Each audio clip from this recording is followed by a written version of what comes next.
have the kind that goes with you where you go. Okay? But nevertheless, shalom, y'all. Shabbat shalom. You know, my daughter, her name is Yael, and you spell in English Yael exactly the same as you spell Yal. Now, when you write it in Hebrew, excuse me, I said this backwards. You spell Yal in Hebrew just like you spell Yael. Okay, so we went over to the synagogue in Louisiana, old synagogue, and this group there, the city gave them the synagogue to use. And so they put a big sign up on the wall saying Shalom Yal in Hebrew. Now, my daughter doesn't read a lot of Hebrew, but she can read Shalom and she can read Yael. So she came in thinking this is a sign totally for her. Okay. Now, I've got some books that we're not selling tonight, but they'll be for sale tomorrow night following Shabbat.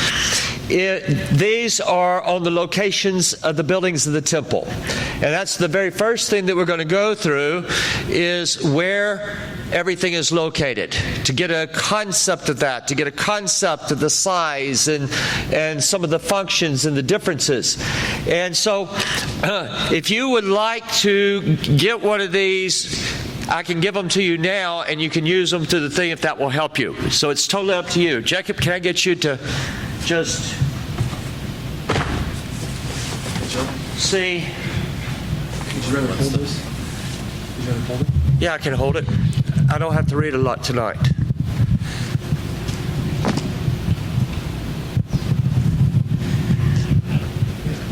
Okay, we'll try this.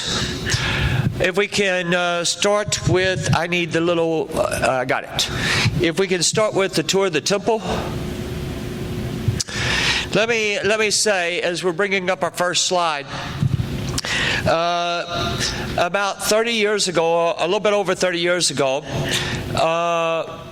Hashem spoke to me in a dream. I've only had a few dreams that I knew were from God, and this was one. And I had this dream, and in the dream I knew that all I can remember from the dream is that I was going to be working in a life-size model of the temple. And so I started to study and to work on the temple, to research it. And it literally transformed my life. I didn't talk about this dream with others. Generally, when I get a word from God, I don't go around telling people what it is, because I think that waters it down. And anyway, I was invited just after Israel and Jordan made peace. I was invited to go on an all-expense-paid trip to Jordan. And I told him I would go. I would go on condition that I could take this fellow that worked with me that filmed for me, and if I could take my guide in Israel, also my very good friend Gila Trebich. Gila speaks 9 languages. And one of the languages that she speaks, of course she speaks Hebrew, but one of the languages she speaks is Arabic, and she's an excellent researcher. She has a good eye. And what these people were wanting to do while they were paying me to go, I took tours. And this was the company that I used, and therefore they would hope when I would start taking tours when I went to Israel, I would put an extension going to Jordan, and they would make money. So anyway, they agreed to it on condition that the Jordanian government agreed to it. Because at that time, Israelis were not allowed to go into Jordan except in groups. They had to be in a group of 25. They had to go in at a certain gate down at Aqaba. And there were certain rules. They could only stay for X number of days and so forth. And what we were saying is that we wanted to go and have free roam of the country. And at any rate, we got Brian Jones, who's my cameraman. We went over and we went to Gila's house. and we arrived on a Friday before Shabbat. So she's fixing Shabbat dinner, and she comes in and she says, Joe, I need to talk to you. I had a dream and I have an idea. And so anyway, she told me that she had this dream of a life-size model of the temple. Now, it had been like 15 years since my dream. And even though Gila and I have been lots of time together, I had never said a word to her about this. Now, at that time, Yitzhak Rabin was the prime minister. How many of you remember the days of Yitzhak Rabin? How many of you don't remember? Okay?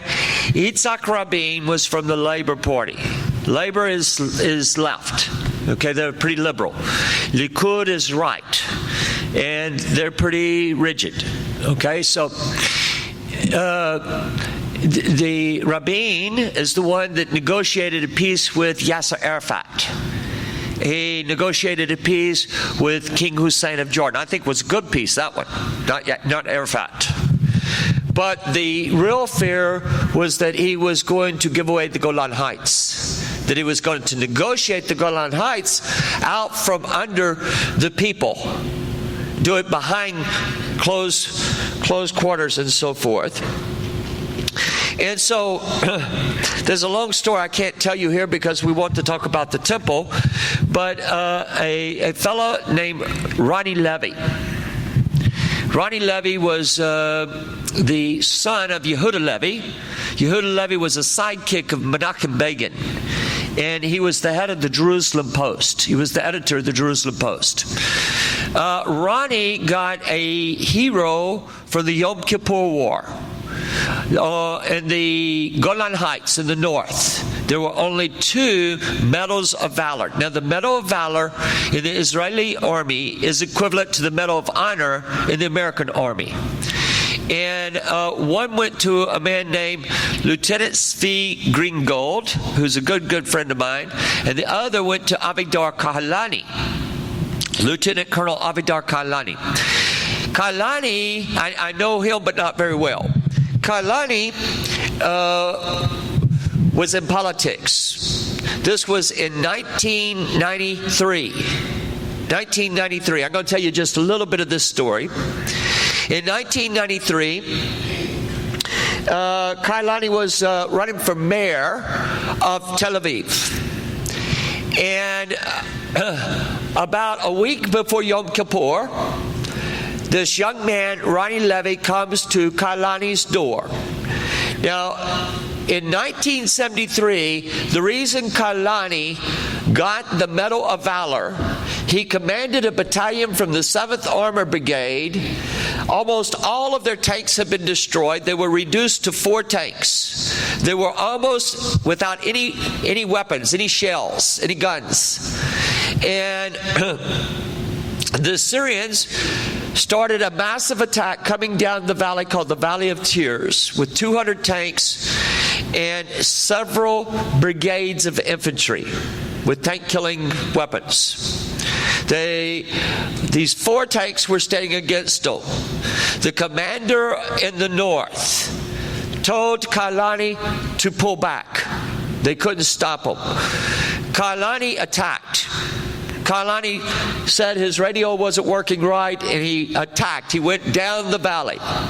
The other 3 tanks said, we're not going to let him go alone, and they come behind him. 4 tanks against 200. In the meantime, they have sent a lieutenant colonel from another brigade, Lieutenant Colonel,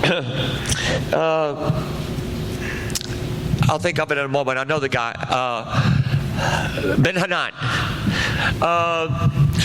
They sent him with 14 reconditioned tanks. And this, when they came over the ridge and they joined the 4 tanks with Kahalani, was the turning point of the war in the north. Okay? Major thing. Kahalani was in the Labor Party, same party as the Prime Minister, Rabin.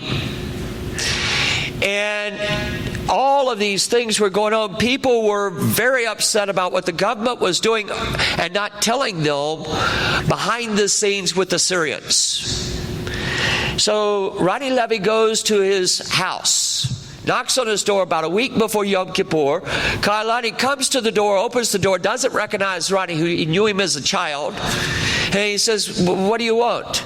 And he says, "Mr. Kailani, I would like permission for myself and several friends to eat the meal right before Yom Kippur with you and your family." And Kailani looked at him and said, "You're crazy, man. You're crazy. Eat the meal at your own house." He said, "We can't." He said, "Why not?" He said, "Because we're going to keep the fast of Yom Kippur on your front lawn." And Kailani said, "You're an idiot. Why are you going to do that?" And he said, 20 years ago on Yom Kippur, where were you? How can you remain silent at this time? Do you understand what was being said? Kailani told Ronnie that he promised, he vowed that he would work to stop the government from negotiating away the Golan Heights. So true to his promise, he lost the election for mayor. He formed a party called the Third Way. And it was in between the right of the Likud and the left of the Labor. And so they had this major meeting at on what's called the Green Line, across the Green Line. This means the Judea, Samaria, the occupied territories. Everybody know what I'm talking about there? This is territory that was captured and liberated, basically, following the 1967 war. And we call this the West, it's called by the world the West Bank, but we call it Judea, Samaria. Now, all of these communities were in danger and still are in danger of them losing it being turned back over to the Palestinians. So they had this big meeting, and the Third Way was there. And so the statement was, we need projects. Every community that is in the occupied territories needs to have projects. You need to have something that you are building. Because when you build, you're setting roots. And the more that you build, the more entrenched you will be. It will be more difficult for the government to take it away from you.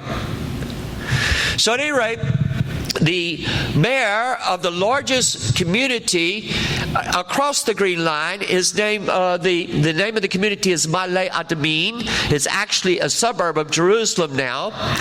And the mayor of Ma'ale Adumim stood up and he said, if anybody has a plan, if anybody has a project, and it's a feasible, viable project, we will give you the land. We'll give you the land. So Gila was at this meeting. And Gila goes to the mayor of Ma'ale Adumim, and she said, I have a plan. I would like to see us build a life-size model of the Holy Temple. Not a big model, a life-size model of the temple.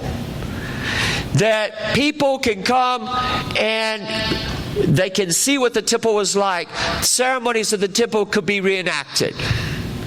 So the mayor of Ma'ale Adumim said, we'll give it to you on condition that Rabbi Israel Ariel will become a part of it.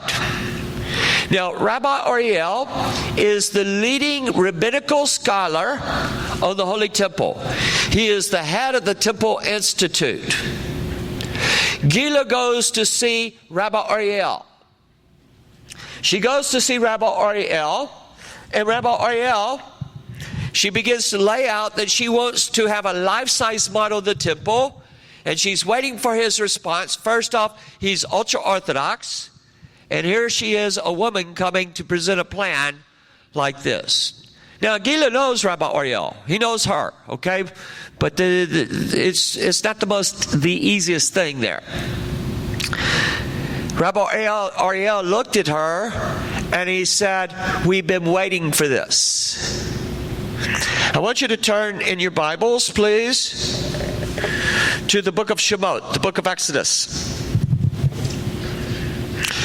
Chapter 28.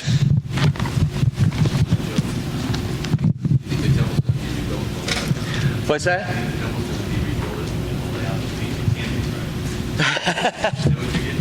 No, it's not going to be, the temple's not going to be built there. The temple's going to be on the Temple Mount. Well, actually we've changed that plan, but this is where it started. Shemot, Exodus chapter 28, chapter 25, we're going to verse 8. Shemot 25, verse 8. Verse 8 says, they shall make me a sanctuary. The Hebrew word is mikdash. Mikdash. They shall make me a mikdash for me, so that I may dwell among them. The word that you have there for dwell is the word shekan. Shekan. You've heard of what we call the Shekinah. You might have heard it pronounced Shekinah. Okay? How many know the word Shekinah? How many know the word Shekinah glory? Yeah. There is no such thing. There is no such thing. It is an invented term. Okay? It is not found in rabbinical writings. It's not found in the Tanakh. You have what's called the Shekinah, and you have what's called the Kavod. Okay? But they are two different things rather than one put together like first name, last name. And a lot of what we're going to be doing is looking at what you understand, what you know, and we're going to take it apart and rebuild it. Okay? So some of it might even be painful. So at any rate, it says, so that I may shekan, to dwell. The Shekinah is the dwelling presence of God. So that I may shekan among them like everything that I show you. The form of the Mishkan. The form of the Mishkan. Now, Mishkan comes from the word Shekan. Everybody? So, Mishkan is the dwelling place. Shekan, to dwell with. Shekinah, dwelling presence. Now, what I want is the form. The form of the Mishkan and the form of all its vessels. The vessels are called kelim. Okay? What do you have out there, some of your other translations, where I said form? Do any of you have pattern? Pattern? Okay, anybody have anything else? What? Design, okay, design. The Hebrew word is tavnit. Tavnit. And I want you to know this word. Do not forget it. Tavnit. It's T-A-V-N-I-T. It means blueprint. Blueprint. When you have a blueprint, you have an exact design, not a generalized design. Now, in the Stone Tanakh, it says, and so you shall do. I have a New King James here. And the way it's translated, the New King James is, just so shall you make it. Let me translate that. You may not deviate. You do not have the right to change this, and the penalty for changing it is death. Okay? So, it's a very powerful verse. Notice that it says, make me a mikdash. Now, a mikdash is a temple, not a mishkan. So, there was a question, why does it say, build me a mikdash, so that I may shekan, dwell among you, just so shall you make the mishkan and all of its vessels. Okay? The question is, they were going to build a mishkan, a tabernacle. So why does the verse say, build me a temple? Because in Hebrew, it is in a continuing tense. It does not just apply to the generation in the wilderness. It applied to the generations that would come after that would build the temple. Very important that we have the Tavnit. Please go to the book of Ezekiel. We're going to go to Ezekiel, chapter 43. Verse 6. I heard him addressing himself to me from the temple, and there was a man standing next to me. He said to me, Son of man, this is the place of my throne and the place of my footstool, where I will dwell amid the children of Israel forever. So, it's talking about the Holy Temple. So I want you to note first that this is the place that's called the throne of God on earth. But I want you to drop down to verse 10. You, son of man, tell the house of Israel about the temple. And let them be ashamed of their iniquities and calculate the design. The temple's design. If they become ashamed of all that they have done, then make known to them the form, and the Hebrew word that you have here. What do y'all have, by the way? I have the form. Do y'all have what? Pattern, design? What do you have? Measurements. That was above. That was where it said calculate the design.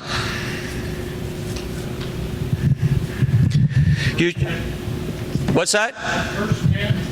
Verse 10. The pattern. The Hebrew word is taknit. T-A-C-H-N-I-T. Taknit. It is just like tavnit. But taknit means a blueprint, just like tavnit, but it also means a model. A model.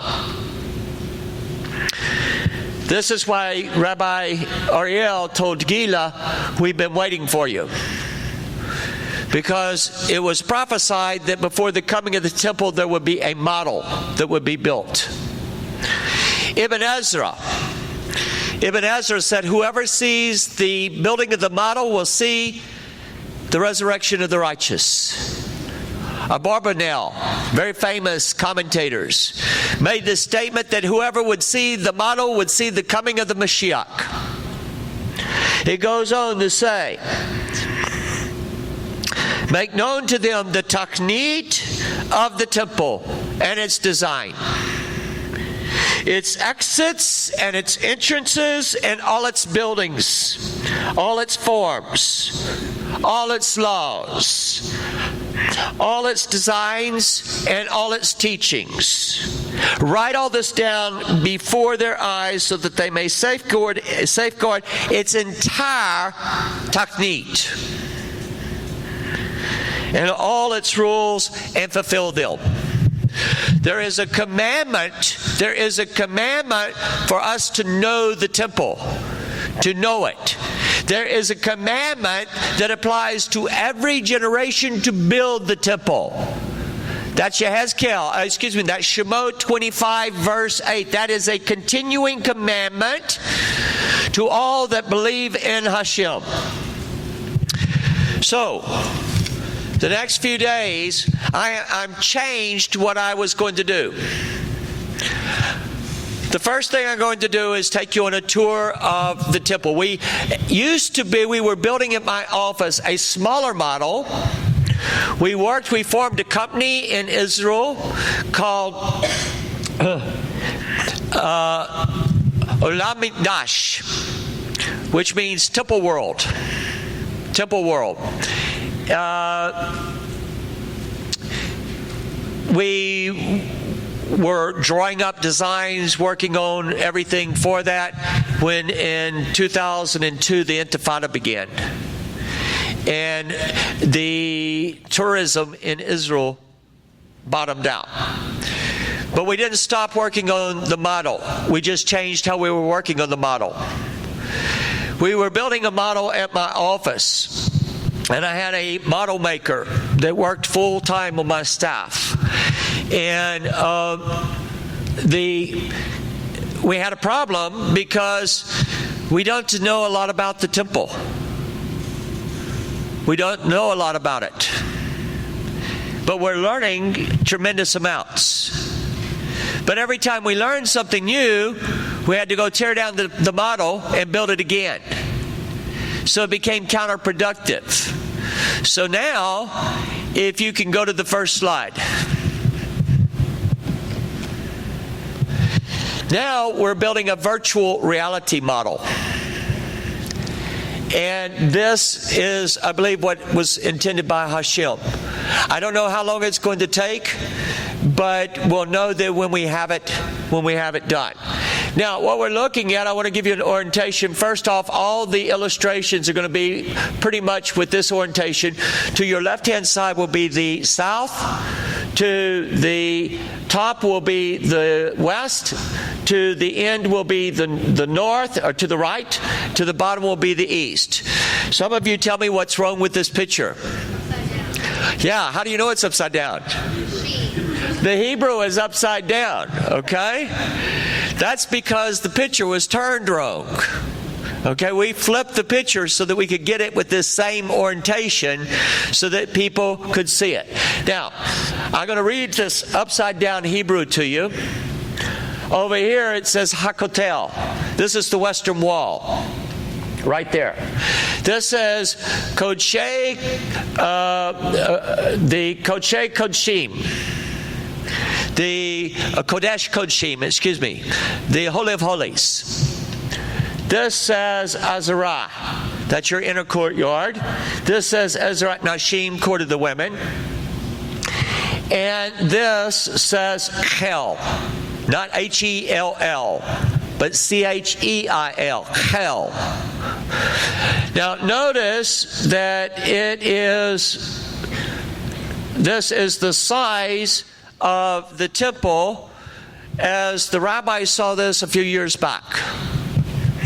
And so you have that the temple courtyard is a little bit bigger than the Dome of the Rock. It's very controversial, or was, as to whether the temple was north of the Dome of the Rock, where the Dome of the Rock was located, to the south of the Dome of the Rock, or even off the Temple Mount. We'll talk about that. But you'll also notice that there is, do you see the red arrows? Can y'all see the red arrows? Can we cut the lights a little bit? The red arrows are for the purpose of Jews, and actually it applies to us. Can you see the red arrows now? Yeah. Okay. That if you go on the Temple Mount, there are areas that you are not allowed to walk in if you believe in the Torah. And so this is to mark out those areas where you are allowed to walk. All right, everybody understand? Now we have a problem because there is no remains of the temple that are on top of the Temple Mount at this time. Nor will the Muslims let us go on top of the Temple Mount to take measurements. We often are not allowed to go up there to walk around. I've been up there many times that they have made me walk. When I take a tour group up there, they make me walk 100 yards from my group. If they see you, if somebody raises their hand to say, where's the bathroom? Your whole group can be kicked off because you, as a non-Muslim, are not allowed to worship up there. And they think that you're trying to pray, trying to worship. And the archaeologists are not allowed to go up there. In the meantime, the Muslims have done massive amounts of damage, and they continue to do damage. We'll talk about a little bit of this damage. And they hide any evidence of the temple because the modern Islamic stand is that there never was a temple up there. They used to not say that. All right, so we have this tremendous problem. We have to have a temple that is built exactly where it was before. We're not allowed to move it. Number two is that it has to be according to the tavnit or the taknit. It has to be according to the blueprint. We are not allowed to deviate. We cannot change it. So if we don't have a copy of the blueprint, we can't do archaeological diggings, we have no measurements, there's nothing visible, how can we do this? And that's part of what you'll see. So if we can go to the next slide. In the 1860s, and I'll tell you the story as we go into our next session, but a group of engineers were sent from England, from the Royal Engineers, and one of them was a man named Lieutenant Claude Conder. Claude Conder was specifically there for the task of mapping the bedrock. And so he made a map on top of the mount. There was a brief window of time that they were allowed to come up, make measurements, do these things. But we know where the bedrock and the slope and so forth is, the contour of the mountain. If you'll go forward again. Oh, okay, we are forward. Now, what we do have, but we don't have access to them. You see the blue? The blue indicates a cistern, a well. And those are still there. They were thoroughly explored by 3 Royal Engineers. Claude Conder is one of them, the one I mentioned to you before. Lieutenant Charles Warren, Captain Charles Warren. Charles Warren was very, very famous. He was in charge of the Jack the Ripper investigation. He became the commissioner in England, in London, of the police. Wilson, Captain Charles Wilson. If you've ever been to Warren's Gate, Wilson's Gate, they're all named after these men. There was a German-Swiss architect named Conrad Schick. And these 4 men went down into the cisterns and they charted them. They actually photographed in many cases. They had artists that were with them. They took very exact drawings of what was there. Now, if you have a cistern, there is a purpose for that cistern. In other words, you don't just go dig a hole and put a cistern out there because you didn't have anything to do. It has a function. It's going to serve something. Number 2 is we have right here, you see this green, this is a tunnel. That is a tunnel. That tunnel, by the way, was discovered December the 8th, 1868 by Captain Warren. Here, you see this one is green. Do you see that? That's because today it is a cistern, but anciently it was a tunnel. This one is blue. This one has a very unique shape. And this one is blue today, but originally it was a tunnel.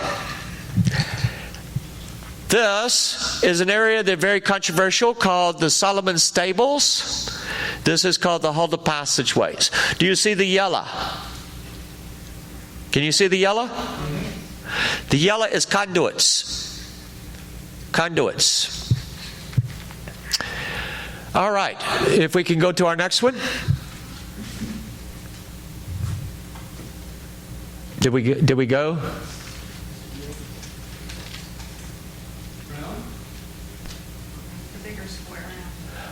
Brown. Where? I'm colorblind. Oh, it's brown all the way around. Right? Is that it? Right there. Okay. That is a moat. A moat. That is a moat that was built there. It's referenced by Josephus. It was found by Captain Warren. The moat is what is called a dry moat, a fosse. on the original Temple Mount, in other words, the Temple Mount before the time of the Hasmoneans. The original Temple Mount was protected on 3 2/3 sides by deep valleys. On the northwestern corner, the ground was high. So they cut a moat right there for protection. That becomes very, very important. Okay, let's go forward. Now, all of this from here, this is the Al-Aqsa Mosque right here. How many of you have been to Israel? Hold your hands high. How many of you have not? Number of you haven't, okay? But did you all go to the Temple Mount when you were there? Anybody that raised their hand for going did not go to the Temple Mount? You didn't go to the Temple Mount? Oh, goodness. We went 6 times and we never were allowed. I can relate to that one. Okay. The Temple Mount, when we say the Temple Mount, we generally call all of this from way down here on the south all the way to the far north, we call this the Temple Mount. But in reality, it's not. In reality, the Temple Mount is this area right here. Let me read it to you. In Hebrew, this is called Har Habayit. Means mountain of the house.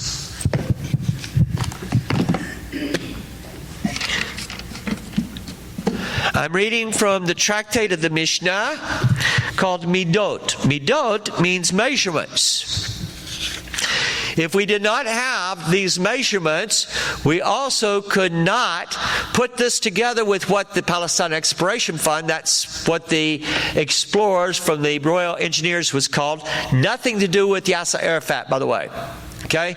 The Palestine Exploration Fund was founded in the 1860s when the whole land was called Palestine. Har Habayit, this is Midot 2:1. Har Habayit, the Temple Mount, was 500 amot, 500 cubits by 500 amot, 500 cubits. Most of it was to the south, second to it to the east, third to it to the north, least of it to the west where it was the largest, there was most of its use. Now, that was the Temple Mount in the first temple period. That was the Temple Mount at the time of Ezra and Nehemiah, Zerubbabel, when the Maccabean Wars began. We have all of these brothers, the Hasmoneans, and they're fighting. So finally, the last brother that survives, the other 3 brothers have been killed. The last brother that survives is Shimon Hasmoneh. Shimon Hasmoneh does something his brothers were not able to do. They came up, they got the temple, they cleansed the temple, but they couldn't control it. The Greeks had a fortress called the Acra, and they kept the people from going there to worship.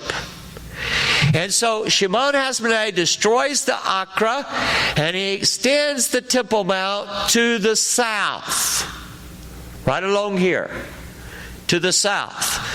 King Herod comes along, and he extends the Temple Mount further to the south, to the west, and to the north. However, only the 500 cubits by 500 cubits has what we call the Kedusha. It is the area that was sanctioned by God. So therefore, when you have your money changers and so forth, they are down in this area, down in the southern area. Okay, let's go forward. Now this is the temple as we saw it, as we understood it. Do you see the blue, the original blue one? Yes. You can see that back through there? Look how big it's gotten. Look how much larger. And it got larger still again 2 years ago. This was, as we saw it, up until the summer of 2011. 2011. But it is a very, very large structure. Very large structure, huge. Okay, let's go forward. This is what you were looking at, and I'm going to show you an updated picture in a little bit. But there's actually a building right back here at the back. And consequently, this building right here and this building there, they are going to move further to the west. I'll show you how that is. The one thing that you have to remember is everything that you see and everything I tell you. Okay, so go forward. Shimon HaShemay adds to the south. Go again. King Herod adds again to the south, to the west, and to the north. It actually extends further to the north than what the drawing shows. Okay, so go forward. Every courtyard. This is something that most Jews, even Orthodox Jews, do not have a concept concerning the temple in this aspect. And it's going to be something that we're going to talk about very deeply tomorrow, called Kedusha. Kedusha, you did Kiddush a while ago. Kiddush comes from what word? Kadosh, holy in English. What does that mean? Set apart. To be set apart. We're going to take it to new levels. In fact, within the Holy Temple, each one of these different colors is going to indicate a different level of Kedusha. Okay? So you see right here, what is that? The Holy of Holies, the Kodesh HaKodeshim. Okay, and it has the highest Kedusha of all. Okay, let's go forward. Coming up, we have mikvaot. Everybody know what a mikvah is? A mikvah is the chamber where you immerse. Immersion is called tevilah, okay, to go under the water. But the mikvah is the chamber. One good thing about a mikvah is that a mikvah, once built, it's going to stay there. So you should be able to find where the mikvaot were.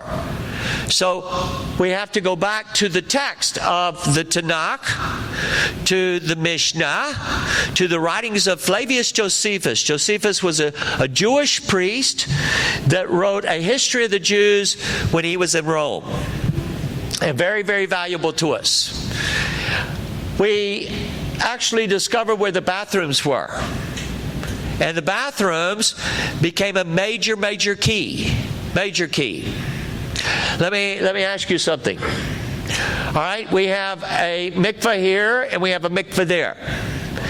You have to, I'm kind of getting ahead of myself, but you have to go, before you can go into this area, either one of these courtyards, this is your inner courtyards, you have to immerse in a mikvah. That's a rule. That's in the Torah. So, you have the larger mikvah, you have the smaller mikvah. Also, let me read this to you. This is found in the tractate Yoma, meaning Yom Kippur of the Mishnah. Yoma chapter 3, Mishnah 1. Yoma 3:1. And it says, this is a general rule in the temple. Let me get turned to it.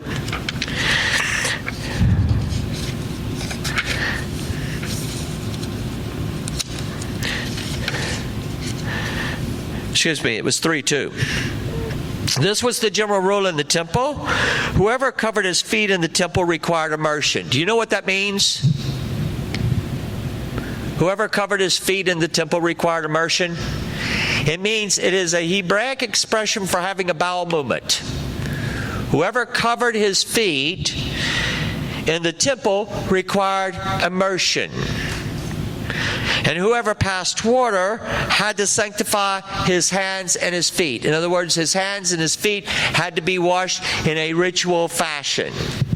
By the way, you might read in the Tanakh that King Saul went into a cave and covered his feet, and David cut his garment. Well, now you understand what was taking place there. Okay? But let's say that it's Hag Sukkot. Now, Sukkot, the ceremonies in Sukkot go all through the day and all through the night for a week. Non-stop for a week. So if you go and you say, I'm going for the duration, I guarantee you, somewhere you're going to have to go to the bathroom. There are no bathrooms in this area. Why? Because of their Kedusha. Because of their Kedusha. So you go out and you have to go to the toilet. So you go to the toilet. Once you go to the toilet, if you had a bowel movement, you have to go to the mikvah. If you just urinated, you have to wash your hands and feet before you come back in. If you go out and you just stay out there for a while, you are automatically required to go to a mikvah. So my question is, the bathrooms are divided into two sections, a smaller section and a larger section. So one side for the women, one side for the men. Who gets the larger bathroom? Who gets the smaller bathroom? Women get the larger one. No. They should. No. They shouldn't. Men get the larger bathroom and men have the larger mikvah. Why? Why? Why? Men are mandatory to go up. What? The men are mandatory to go up. Jacob said it's mandatory for the men to go up. It is what is called a law of obligation for the men. It is not a law of obligation for the women. Why? Children's a good reason. Why? What else? Pregnancy, yes, but why else? You're not hitting it. All right? Wait, that is hitting it. A wife has the responsibility for the home. She is to set the spiritual framework of the home. Her obligation is to bake challah and to light candles. It doesn't mean that's just what she has. What it means is that she is the one appointed by Hashem to set that atmosphere, to set that setting, so that the family will observe the commandments. So do you understand why the smaller bathroom for the women? Now this is why the temple is so important, is that we start to understand our own lives. We start to understand the commandments on a new level. Okay? So, let's go forward. This is a fence that's called the soreg. It went around the inner courtyards. It had signs in Greek and Latin saying that if you go past this point, you're responsible for your death. They have found two of the signs. They've never found a Latin one, but they found two of the Greek ones. I'll show them to you later. Okay, please go forward. Again, another picture of the soreg. You'll see it many times in the drawings. Most drawings on the temple are very bad. Most drawings on the temple, most drawings on the tabernacle are, I don't mean to be flippant, okay? But most of these drawings are closer to spaceships than reality. Okay? So, yes, sir. Why would there be Latin? Because it's assigned to foreigners. And so the foreigners are primarily going to have two languages that they would speak, Latin or Greek. Okay? And Josephus recorded what the text of the sign said, and then, as I mentioned, a Claremont, I can't remember his Claremont, a French archaeologist, around 1900 discovered a full sign. That sign is because in 1900 it was under the control of the Turks in the Istanbul Museum. And then another sign was found, a partial sign, that's in the Israel Museum. Okay, let's go forward. The soreg sits 10 cubits from what we call the kel. Remember that term, kel? I showed you that to you in the first slide we looked at. Now, yes? Could you tell us what the sign said? I think it says you can't enter here on penalty of death, right? That's correct. That if you, for a non-Jew, that if you go past this point, you are responsible for your death. That's a loose translation. I have an article I'm going to show you that I think will be very revealing to you. It came out in the Israel Exploration Society's journals, but it deals with these signs here. But how many of you do Havdalah? All right, what does Havdalah mean? Separation, to separate. It comes from what?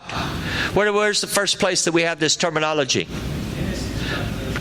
Chapter 1, exactly. Bereshit 1, where Hashem divided the waters from the waters on earth from the waters in the heavens. Okay? He divided the firmaments of the waters.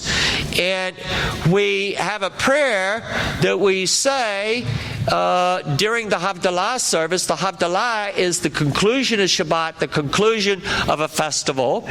And we have an expression, Hamadvil ben Kodesh l'chol, to separate between the holy, ben Kodesh, the ben chol. Okay? Do you hear the word chol? Chel, this word comes from chol. Chol means common. To separate between the holy and the common. This is the common area of the inner courtyard. It has a great kedusha. It is much holier than the court of the women. It's much holier than the rest of the Temple Mount. It's more holier than it has a higher kedusha than Jerusalem and Israel, etc. But when we compare it to the inner courtyard, it's the common area. Okay, let's go forward. They discovered these steps. The steps are called the monumental stairway. And the monumental stairway was recorded by Josephus. He wrote about it. And he described the stairway. The stairway was there until 1870. Then the Muslims covered it up. However, Charles Warren and Charles Wilson, they drew it on their maps. They actually wrote about its dimensions. There was a young photographer whose name was Terrett Drake. Terrett Drake. He was only about 21 years old. And he took the most amazing photographs, and he sent these photographs back to England with all kinds of exciting stories. And so he kind of captured everybody's imagination in England. And then right after he took a picture of the monumental stairs, right after this, he left from Jerusalem and started to go to Jericho. It's about 15 miles. And he got horribly sick on the way. It took him a month to die. But he never sent his photographs back to the PEF, to the Palestine Exploration Fund, because he was so ill. So on his death, they took all his possessions and they sent them to his family. His family in the 1990s finally they donated all of these unpublished photographs. They donated them back to the PEF. And Shmuel Gibson and David Jacobson, Shmuel Gibson was the archivist for the PEF at that time, and he went, "Whoa, what's this stairway? This huge, gigantic stairway. Where'd this come from?" And so he and David Jacobson wrote for one of the big archaeological magazines, wrote an article called The Monumental Stairway. And this became very instrumental for us being where we are today. So I just want to point that out for right now. Okay, let's go forward. Here we're looking at the court of the women. We're told, let me read to you about the court of the women.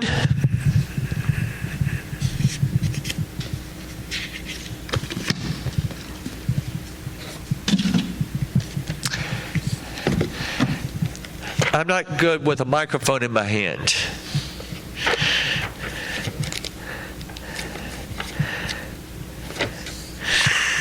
Okay, Midot 2:6, I believe. 2:5. Ezrat Nashim, that means court of the women, was 135 long by 135 wide, meaning cubits. And there were 4 chambers in its 4 corners, 40 cubits each, and they were not to roof, and so will they be in the future. And he took me to the outer courtyard, and I'm going to drop on down. It's going to describe the different chambers. I want to show them to you. First off, we're looking from the bottom, so which direction is this? East, correct. So this is the eastern gate on the eastern side to the court of the women. Do you see the stairs going up to the Kel? I'm going to tell you a little difference. On the southern side, the stairway going up to the Kel, it's way back. Can you see where my dot is? Yeah. See that building? A building, it's the monumental stairs are right over here. And there are 14 steps. But in the Mishnah, it says on the east there were 12. Why? Why? Maybe one for each tribe. Nope. Jacob said one for each tribe. Why? Let me tell you where I live. Oh, why? Psalms of Ascent. Nope. It's the other steps. It's other steps. Let me tell you about where I live. First off, I so much enjoyed getting up here because it was a lot cooler here than at home. Okay? A lot cooler. We have like 96 to 100 degree temperatures every day now, but we have almost 100% humidity, and there is no wind. And y'all don't have humidity at all. So it's nice. But where I live, I'm right on the coast. I'm right where all the hurricanes come. We call overpasses hills. We don't have hills. We don't have rocks. Okay? Rocks are something that you go on vacation to see. All right? Why do you have a different number of steps on the south? Yes. Elevation. It's on a mountain. Okay? It's on a mountain. Exactly. So, what the hell will be is it's a leveling platform. So the step number varies depending on where you are on the terrain of the mountain. Okay. Now, how many high courts are there? This is basic. Okay, this is something a 5-year-old child is taught in Israel. How many high courts do you have? What? 3. You have the great Beit Din, the Beit Din Hagadol, which met outside the southern steps of the Temple Mount, and Eilat Mazar, very famous archaeologists, discovered their building. Actually, they found an inscription for the building. The second one is right here. It's called the Sanhedrin Ketanah, and it's for 23 judges. Then, you see this building here, and that end of the building, this is called the Lishkat Hagazit, the chamber they meet in. The building is called Beit Atinas. But in this building is where the Sanhedrin Haggadah, the great Sanhedrin, met with 70 judges. Now, why do we have 3 courts? Come on, y'all. This is basic Torah. Everybody should know these questions. Okay? Why do we have 3 courts? Think of our own judicial system. What? Equal branches of government. No, we're talking all judicial. Yes? So I guess one would be for like small civil. Very good. Very good. The courts are going to handle different types of charges. Okay? Now, this is all detailed for you in the Torah. I say detailed, it is there in the Torah. It is actually detailed in the Mishnah, where it explains how it was done. It's in the tractate Sanhedrin and the tractate Makot. Makot means punishments. All right? This. Anybody want to take a guess what that's for? What? What'd you say? She said mikvah. No, it's not a mikvah. That's a very good guess, but it's not a mikvah. Anybody else? Red heifer. Very good. It's for the ashes of the red heifer. How many ashes are stored there?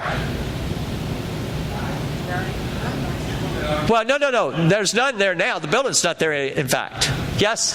Can you point it out again? And what's famous about it is the glass. Ooh. The window is famous. And I think I might know where the window is. I think the window might still be existing. Okay. 1/3 of the ashes of the red heifer are kept in this building. Another third are kept on the Mount of Olives, and the last third is divided among the various Levitical cities. Okay? All right, this is the court of the women. It's 135 cubits by 135 cubits. This is the chamber where they store the oil. This is called the Lishkat HaNatzrim, the Nazarite chamber. This is where Paul would have been when Acts chapter 21, because he had taken a Nazarite vow. This is called the Lishkat HaItzim, the chamber of the woods. The plural form of it's very important because we have 3 chambers that are going to be tremendously important. One will be the Lishkat HaItzim, chamber of the woods, plural. Lishkat HaEitz, singular. And the Dir HaEitz, which means the storeroom of the wood. Okay, can y'all remember that? Yes. What is the qualification for a woman to be able to get into the courts? All right. First off, this is covered for you in the tractate Kelim of the Mishnah. It's in Kelim chapter 1, Mishnah 8. Okay? And it says, first off, you're going to see this tomorrow. It says that the land of Israel is more sanctified than all the other lands. And then it gives reasons. Then it says a walled city, meaning a walled city from the time of the conquest, Joshua. It is more sanctified. Thank you.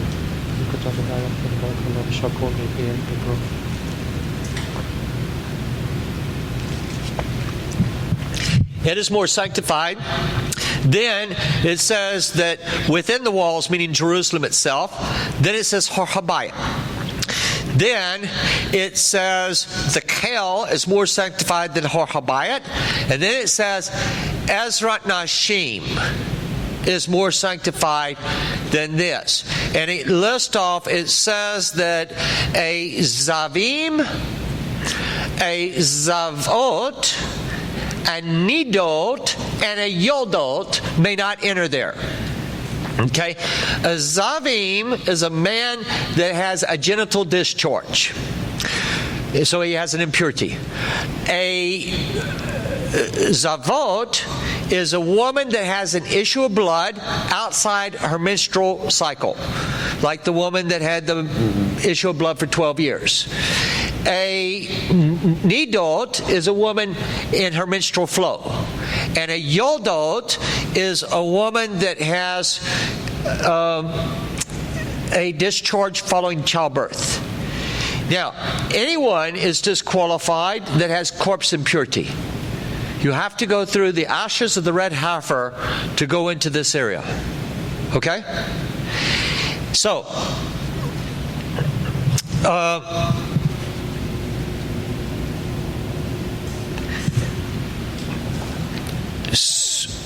this area, it's called the Ezrat Nashim, the court of the women, but it's actually the social chamber. It's where people can talk. It's where people can visit. It's where that men, women, and children can go as long as they meet those requirements. Okay? The Lishkat Haitzim is where they inspect wood to make sure the wood is kosher for the altar. Okay? Now, this one right here, that is tremendously important. It's called the Lishkat HaMetzarim. No, I said it wrong. The Lishkat HaMetzarim. Okay? Which means a Metzora is one with biblical leprosy. Okay? Biblical leprosy is called Sarat. So question. What is biblical leprosy? What? White spots? It is a type of skin disease. First off, person that has what we call leprosy is sarat. Okay? It includes that. However, a person that has psoriasis has sarat. Do you understand? It is when it says that a person has leprosy in the Bible, it's any number of skin ailments. And even your house can get it, your garments can get it, and your furniture can get it. So, when we're going to kind of go through this ceremony, you have in this chamber that you remember Yeshua healed a man that had sarat. He was a Metzora. Remember that? So he heals the man and he tells him to go to the temple and make the necessary offerings. All right? They're going to shave him. They're going to shave him. Every hair on his body. Every hair. His eyebrows are coming off. His eyelashes are coming off. Okay? If a woman has sarat, a woman will have every hair taken off of her body. Of course, this is going to be very strictly regulated. It will be done when men by only Kohanim that are men. When done by women, it will be done by the removal of the hair will be done by Kohanim that are women. Yes, sir. Older shave. The hair. They shave it. They shave it. And the hair is has to be burned in that room. Now they have to go through a ceremony, and we're going to talk about this ceremony. It's a real neat ceremony. Y'all have read about it, but I'm going to show you some stuff you probably don't know about it. Where they get their right toe, the right thumb, the right ear anointed with oil and blood. But where they stand is very important. And why they stand where they stand is very important. Then they have to go to a mikvah. And they have to, once they have immersed, then they have to wait for the sun to go down. There's a term in Hebrew for this. They're called tuvel yom. In other words, they're impure until they've gone to the mikvah and the sun is set. Okay, then they can come in and participate. Now, they are allowed to go into this courtyard, but they may not go into the next courtyard until they have completed those ceremonies. That chamber, the Lishkat HaMetzarim, had a mikvah under it. So, if we could discover where the mikvah was, then that would give us a clue as to where that building was. Do you understand how that we had to work this? Okay, we can go forward. So, remember this. This will be on a test that you're having, so remember it. There are 13 gates to the inner courtyard. And you always start on the west, on the southwest, and you go in this direction. That is the direction one walks in the temple. You cannot go in a reverse direction, because if you do, it means that you are impure or you're in mourning. Okay, so you have what's called the upper gate. The upper gate. Next to it you have the Shor HaDelek, the firewood gate. So the Shor HaBekarot, the firstborn gate. This one is the Shor HaMayim, the water gate. And within that building is the Lishkat HaGazit, which I told you about a few moments ago, the chamber of hewn stone where the Sanhedrin met. The Shor Nicanor, the Nicanor gate. The Shor Hashir, or the Song Gate, also called the Shor HaNitzots, the Spark Gate. Then the Shor HaNashim, the Women's Gate. The Shor HaKarban, the Sacrifice Gate. And then we have this building over here, it's called the Beit HaMokad, which means the house of the hearth. And it's the gate within it has the name Shor Yakonia. All right, now this is important. Sha'ar means gate. Yakonia is the Aramaic form of Yehoiachin. Yehoiachin. Who is that? What? Yes, he's one of the last kings of Judah. Okay? You have your kings of Judah. Like, for instance, your 10th from the last is going to be King Jotham. And then you're going to have King Ahaz, King Hizkiah or Hezekiah, King Manasseh, then King Amon, King Yoshiahu, Josiah, King Jehoahaz, Jehoiakim, Jehoiakim. That's the one. And Zedekiah. That's your last 10 kings. Okay? Jehoiakim was carried into captivity where? I heard somebody say it. Babylon. He went through that gate. Now that is the name of the gate in the Second Temple period. But what does it tell us about the gate? What's that? It's where the kings would come in? Not necessarily. Good guess though. It's on the side of Babylon. That's not what I'm looking for. Is that where Yeshua passed through? It's not what I'm looking for. If the king in the first temple period passed through that gate was there in the first temple period. What's that? Messiah would come through? No. This isn't the one Messiah would come to. Y'all missing the point. This is the floor plan of the temple at the time it was destroyed by the Romans in 70 Common Era. But what I'm trying to communicate to you is that this plan did not evolve. This plan was there in the first temple period. Are you understanding? Not just that building, not just the temple, but the buildings and the gates that were around it were there in the first temple period. All right? Because it has a blueprint. It has a tavnit. Yes, Hubner.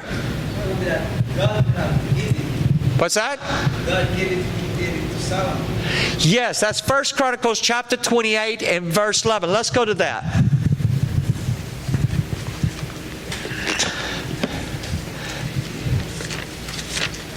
Let me tell you a common myth. 1 Chronicles chapter 28.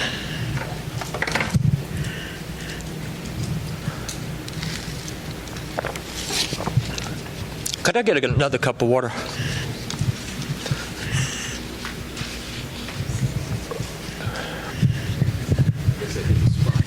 Yeah, toda rabah. Okay.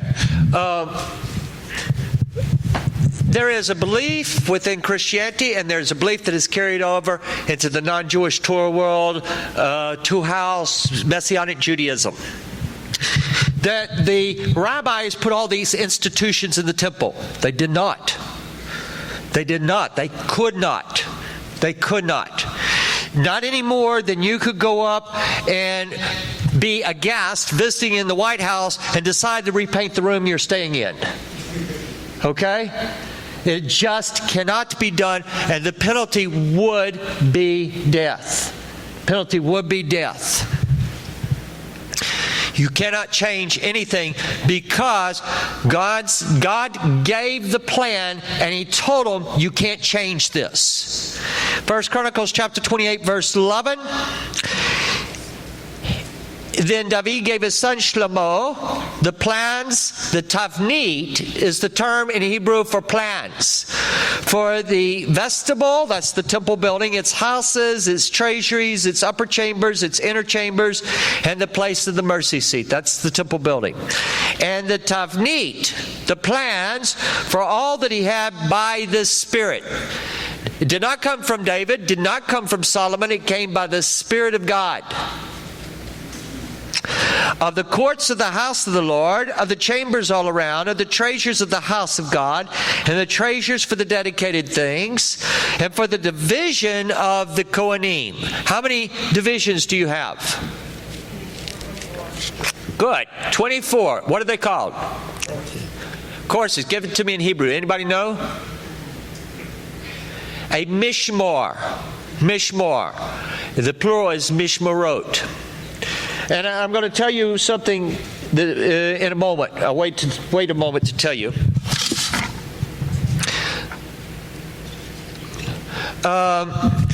It says the plans for all that he had by the Spirit of the court. So let's see. The division of the Mishmorot of the Kohanim and the Levaim for all the work of the service of the house of the Lord.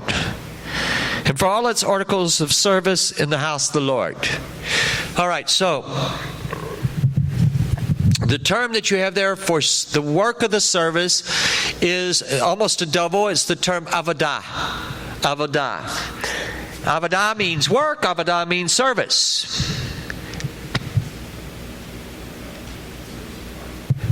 To the heart. The service of the heart. Yeah, there's a famous book actually called on the services called Service of the Heart. The Avodah came from God. It was not put together by David. It was not put together by any of the rabbis. It was put together by God.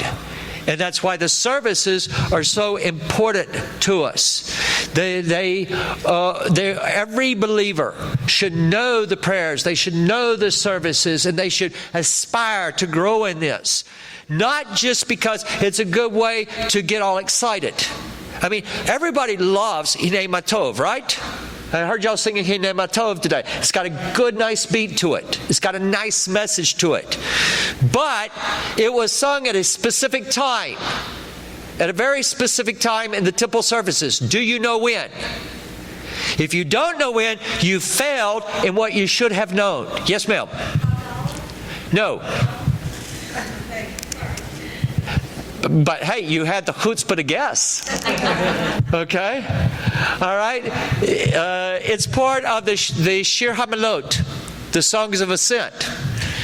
And so it was sung as they journeyed to Jerusalem, and it was sung as you went up the various staircases in the temple, whether you're going up the southern steps or the 15 steps of the Shor Nicanor, this Nicanor gate. But see, it is important. You might not know this. Let me ask you. There is a psalm that was forbidden to be sung on the Shabbat. What? Nope, not 112. Psalm 112 is one of the Halim, and that is done during Pesach, Shavuot, Sukkot, and you have those are the only times that you are to do Psalm 112. Did you know that? They're not to be done at other times. Like, who's got a favorite? This isn't a Baptist hymn book, okay? It is a service that was put forth by God to communicate a message. When you start rearranging it, you destroy the message. That's why Christianity is in such terrible shape. We threw away the blueprints and substituted and said, we'll direct it. Not realizing, I'm not saying that it was malicious. I think parts of it were maliciously done long, long ago. But people do it because your parents did it, and their parents did it, and so forth, without us realizing. And that's what's happening today. Not only is God bringing back the temple, He is bringing back these services and these understandings so that we will be prepared for the days that are coming. Okay. So, we have two western gates that have no name. Wait, you didn't say which prayer you couldn't say on Shabbat. Psalm 100. Psalm 100. Okay, thank you. Yeah, Psalm 100. Where's my little machine? Why can't you sing? Why can't you do that? It was, I don't actually know. Okay. I just know that at Psalm 100 there was a prohibition for singing it on Shabbat. I have a little clicker somewhere.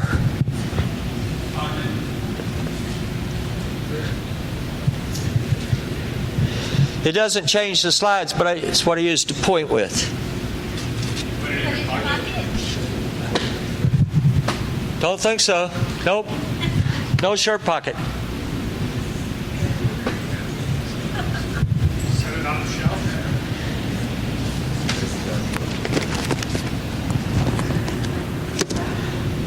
Well, let's go to the next slide and I'll keep looking. You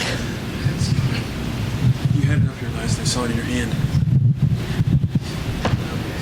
Background fresco. Yeah, frisk me. I know I walked over here. Did I maybe set it down over here? I don't think so. Okay, we're looking down. Here we're looking from the southern side, not the eastern side. The east would be the court of the women. You see the court of the women? Now, we discovered in 2005, we discovered these very large corner buildings.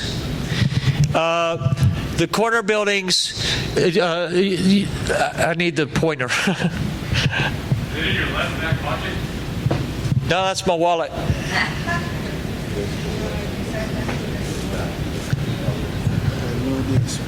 I know. It's kind of...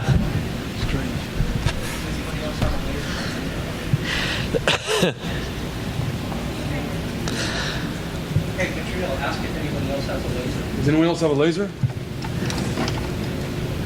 Laser. Found it. You got it? Where was it? Way back in the back. All right, see these? These are corner buildings.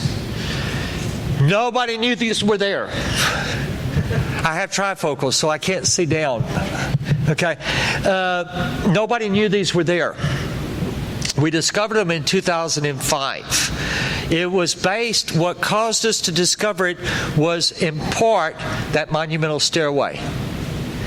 And but we know the size of these. They're 100 cubits by 50 cubits long. And this is how the temple functions. And this is, we're not going to get into this hardly at all, because we're going to center on getting certain messages across to you. Let's go forward. Next slide. We're looking from the northwest corner. This is called the Beit HaMokad. Now, we found out last May, a year ago in May, that these gates right here were located on the eastern side of the building.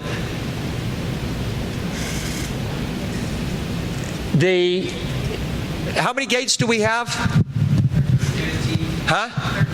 13. Very good, very good. Excellent, excellent. And the 13 gates, each of the corner buildings, how many corner buildings do we have? 4 that have a gate going through them. So that's going to be 4 of your 13. So we have 2 gates in between. On my way up here, last night and today, I got that those gates are also on the east. And so I was pretty excited about that. What I'm talking about when I say I have the text that tells us that it was on the eastern side. And I'll show you, hopefully Sunday, why. Okay, so this is the dormitory of the priest. This is where the priest will be located. It's also where they make the lechem apanim, the bread of the face, or what's called the showbread. Okay, let's go forward. This is the women's gate, the Shor Nashim, except it would be located right over here on the eastern side. And this would be about right here. This is the Shor HaKorban, the sacrifice gate. And this gate, this is the Shor, or the building is called Beit HaNitzotz, the house of the spark, or the house of the flame. And that's called the Shor Hanitzos, the gate of the spark, or the gate of the flame. It's also called the Shor Hashir, the song gate. Anybody want to take a guess why it's called the song gate? Practice singing. To what? They practice their singing. That's close, but not exactly right. Their chamber for practicing is going to be underneath the Azarah. Anybody? This is where the Levitical choir entered. And in this building and the building across, they had chambers. This is spoken of in 1 Chronicles chapter 9. And it's called the Lishkat Peturim. And it means they had no other responsibilities because their job was so difficult. Okay? All right, let's go forward. Here's the temple building. Now, you see that gate? The veil is done wrong there. The veil was one piece, and it had to be pulled back from the side. It's not split down the middle. The veil stands 8 stories high. 8 stories high. Now, just roughly, that is from that back wall to there, standing straight up. It is 40 amot, 40 cubits wide. 40 cubits high, 20 cubits high, 20 cubits wide, which is approximately from this wall to here. Approximately. It's a big gate. Big gate. Okay, so this is called the Mizbeach, the altar. The slaughter area we know has many, many eras in it. We're about to start, within the next few months, we're about to start a major research project on the slaughter area. That research project will probably take 4 to 10 years for us to accumulate data and work with it. Okay, it's not, when we say research, it is not a matter of overnight and you have it. Okay, let's go forward. Here you can see we have the tables. There are 8 marble tables that are located in the slaughterhouse. There are 12 steps called the 12 malot. There are 8 short pillars. You can't see them very well. They're right here. There are 24 rings. This is in the slaughterhouse area. The term, and I want you to get this, the term for the slaughterhouse is Beit Hamit B'Chaim. So what does Beit mean? What does Chaim mean? Life. Meat. What does that mean? Meat as a prefix. From. Bay. What is that as a prefix? To. The slaughterhouse is called from to life. It's the other way around. Huh? It makes you think it's the other way around.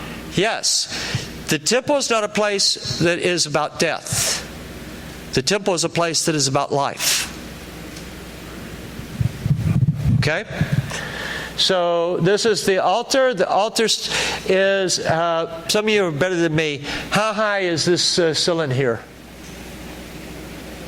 14, 15 feet. 14, 15 feet? It's about 15 feet high, the height of the altar. You could actually drive up the kevish, the ramp that comes up to it. You could drive an 18-wheeler. Okay? It's huge. You don't kill the animals up there. Okay, let's go to the next slide. All right, this is one of my favorite slides. We're going to talk, the inner courtyard is called Azarah. A-Z-A-R-A-H. Azarah. I just put this thing in my pocket. I'm telling y'all where I'm putting it if I set it down. Okay? The Azarah comes from it means that God will comfort. God will comfort. It comes from the word Ezreka.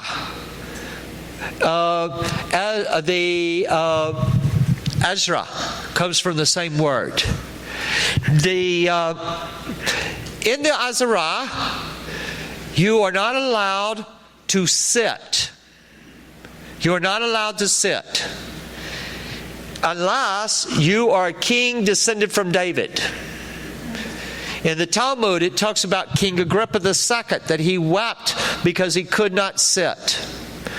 And they comforted him and everything. They said how much the people really loved him and everything. But nevertheless, high priest can't sit. The king can't sit unless he's descended from David. You are not allowed to make a shortcut across this area. You have a path that you have to walk. You cannot tell jokes. You can in the court of the women, but not in the Azarah. You are not allowed to turn your back on the Kodesh HaKodeshim, on the Holy of Holies. Why? What? Can't turn your back without. Yes, I want more specific though. Respect. What? Respect. Yes, respect, but I want more specific. This is the place, Yehezkel 43, the place of my... What? Presence? Throne. If you will not turn your back in the court of an earthly king, how much more you will not turn your back your back to the throne of the heavenly king in his court. And so it was forbidden. For instance, the Kavish, we haven't had a good picture of it, but you went up the ramp on one side, and so the Kohanim go up on this side, and then they come down like this, down the middle. So they can't turn their back. What happens if they turn their back? The penalty was death. All right. However, on the 12 steps, see the 12 steps right here? These are the 12 balot. The Kohanim that participate in the service, they're selected by lot, and I want to show you how this is done. Not at this moment, but later. Then what they do, they are going to say the priestly blessing. And it was said in your service. So who says the priestly blessing? In the service. What? A Kohen. A Kohen. How about, do we ever say the priestly blessing? When? What? When you say the Aaronic blessing, right? Yes? Except that we're not to say the name. It's only the Cohen can say the name. Right, but when do we say the blessing? What? Erev Shabbat. I'm not talking about the services. If you're in a service, they call for the Kohanim to come and say it. And you receive the blessing, you don't say the blessing. But there is a time when we, that are not Kohanim, in the service, will say the blessing. When is it? Nope. Nope. When there's no Kohen to say it. We say it when we do the blessing of our children. Shabbat. Erev Shabbat. Yeah, in the home. I thought y'all were talking about in the service. But in the home, you are a priest. You're the mother and the father are priests to their families. And so the children don't say the blessing, only the parents say the blessing. But in the temple, the blessing comes through the Kohanim, and therefore it's called the priestly blessing. And Hashem said in Bamidbar 6, Numbers chapter 6, that to Aaron, this is how you shall bless the people in my name. So, when this is done, today, how is it done in the synagogue? What do the Kohanim do?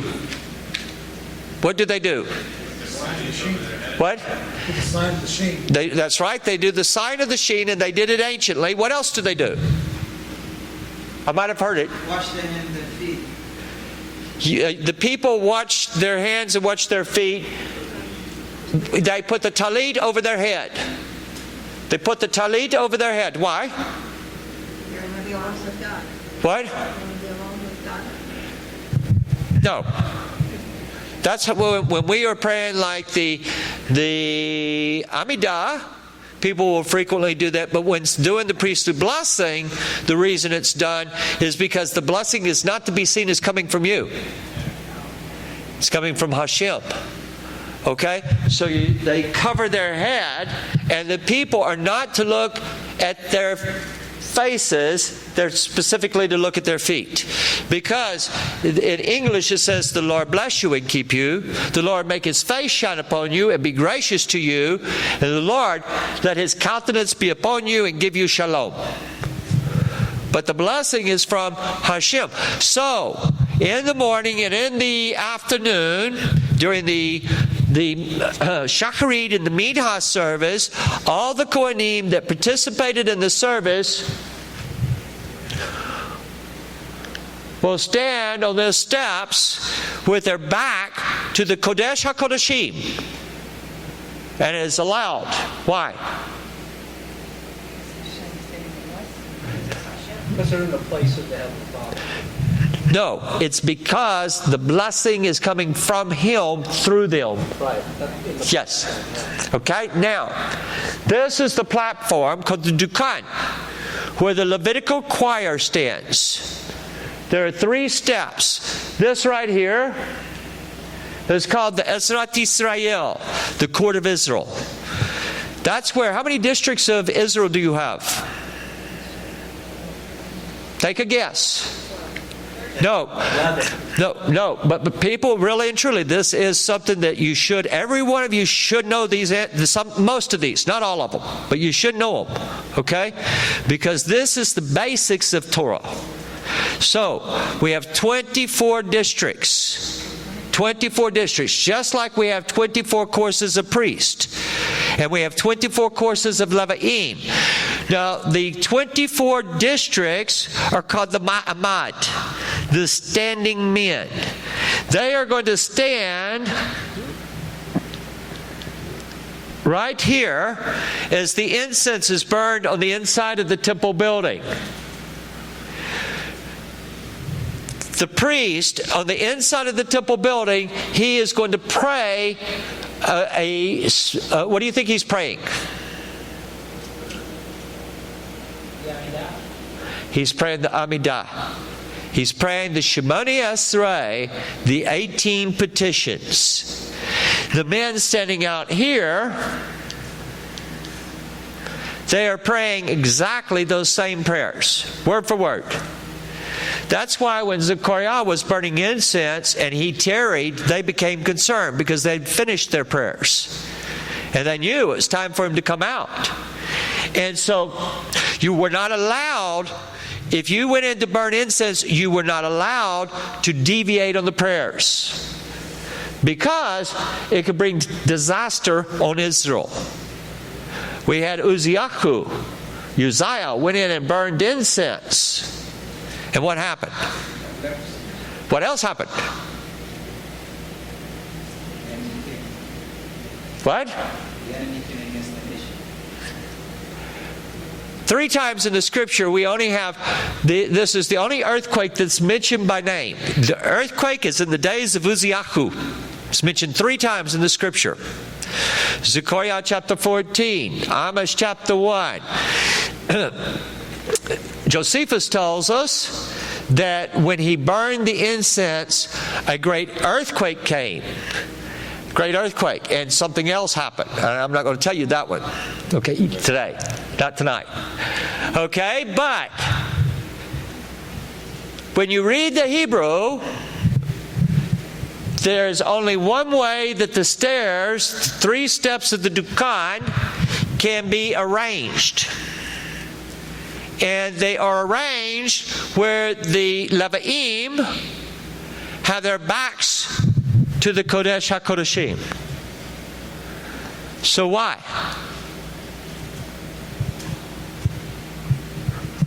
Why? Yes. Because they're acting as the mouthpieces for God, praising people, blessing people. All right. The choir.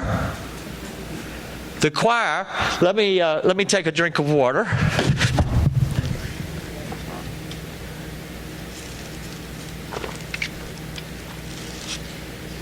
The choir is, we've always seen the choir is leading the people in the worship of God, right?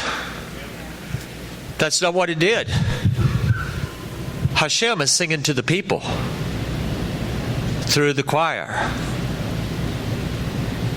Stop and think about that. Hashem is singing? The choir is singing, but it is songs coming from Hashem to the people.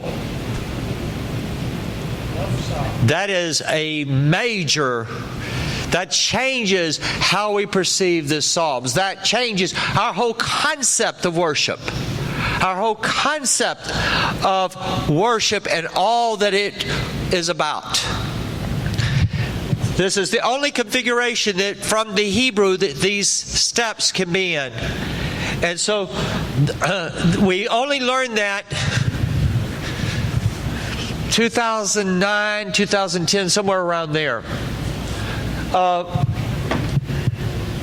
Okay, what did I do with it? Here it is. Next slide.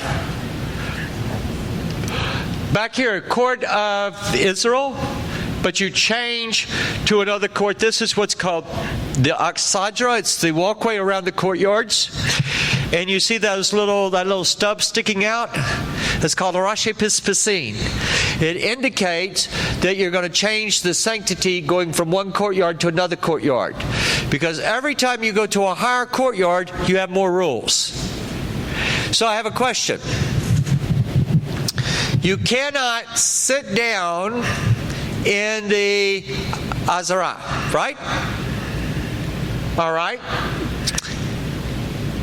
I already told you that there's a dormitory for the priest. If a building adjoins to the Azara, it has the sanctity of the courtyard it's adjoined to. It also has the rules. So how did the priest sleep? They're there for a week. They had chambers that they slept in. You did, but you're not understanding. Okay?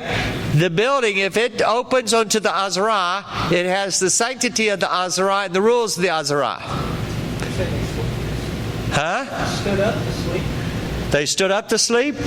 Your high priest, you're going to sequester him for 1 week before Yom Kippur. And he's usually an old guy and he cannot make any mistakes. Okay? So how is he going to sleep? Your Sanhedrin has to be in the presence of the inner courtyard, but the Sanhedrin, a judge, is required based upon Shemot 18, Exodus 18, they have to sit. A judge standing is not considered a judgment. So we'll have to figure out how can this be? How can they do this? Okay, so let's go forward. These are the 12 Malot. There are 22. This is called the porch of the altar. And do you see this over here? I don't know if y'all can see that. Can you see that? Can you see what I'm pointing to way back there? That's called the kior. The kior is the laver, where they wash their hands, wash their feet. But it's in the wrong place. It's in the wrong place. Where they have it, where it is in this picture. This is one of my pictures, okay? When I say where they have it, understand that these are mistakes we made. These are mistakes everybody made. But we're told in the Tosafta Kelim chapter 1, that before, we're going to read this, by the way, that you cannot go between the porch and the altar until you've washed your hands and feet. So you can't put the laver in the area that they can't go into, because the penalty for this was death, okay? If you went into that area without washing hands and feet. Okay, yes. Catriel? Why is there a little space between these banner steps? Why is there a little space between the altar? Right here? Yeah. Okay, very interesting. What we're told is that there are 22 amot between them. Oh, what we're told is that there were 22 amot or 22 cubits between them. Let me read it to you. By the way, I had a meeting last year with the rabbis on this very point right here about where the kior was located. 2:6. No, not 2:6. Just a second.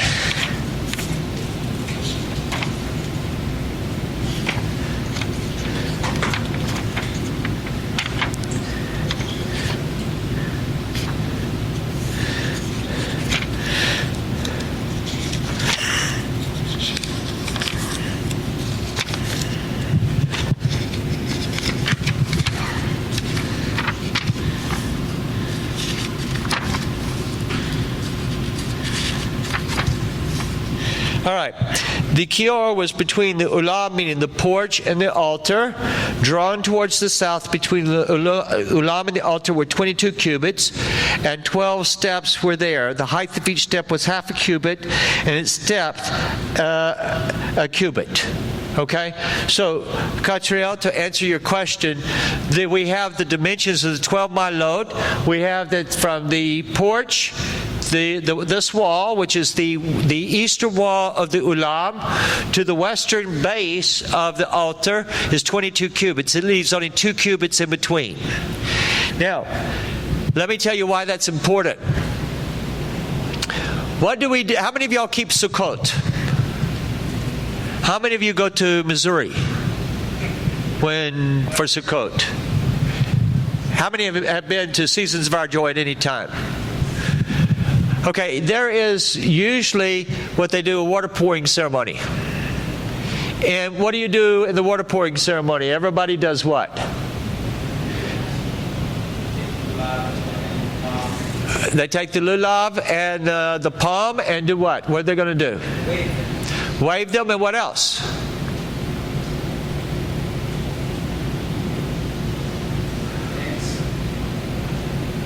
No, they will later when they're doing the Simchat Beit HaShoivah. But in the Beit HaShoivah, what do they do?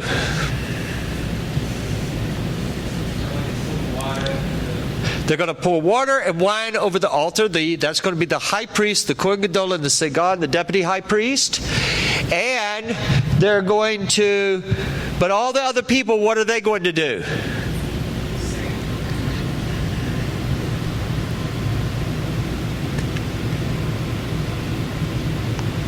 Somebody get it.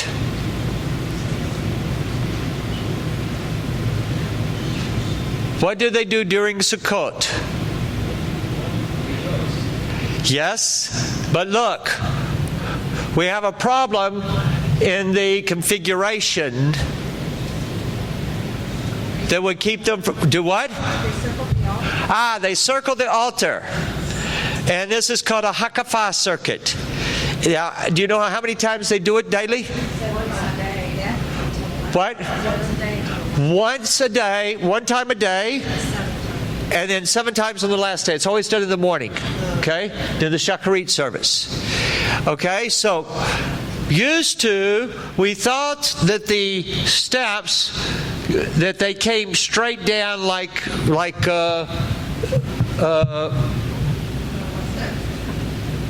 just, that they came out from this doorway and they went straight down. But there was no way that they could make the circuit of the altar, and we had to reconfigure the steps. That was done back in the 1990s. See, one thing that I know that you are tired. I know I'm shooting a lot of details at you, but I hope that you're starting to think and realizing that most people don't know very much about the temple. Do you know there was a reason for that? Don't get a chair. I drove almost all night, so this feels good. Okay, why don't we study the temple?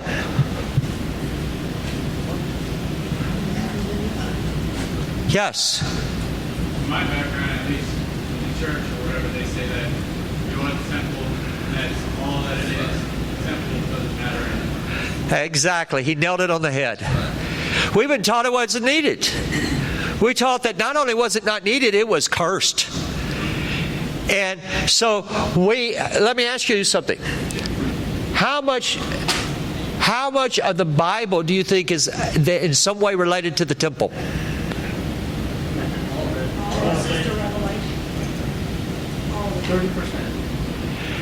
No, the minimum number is 80. 80% of the Bible is somehow related to the temple. But most believers could not pass. If I gave you a test of 100 questions, most of you would not get 3.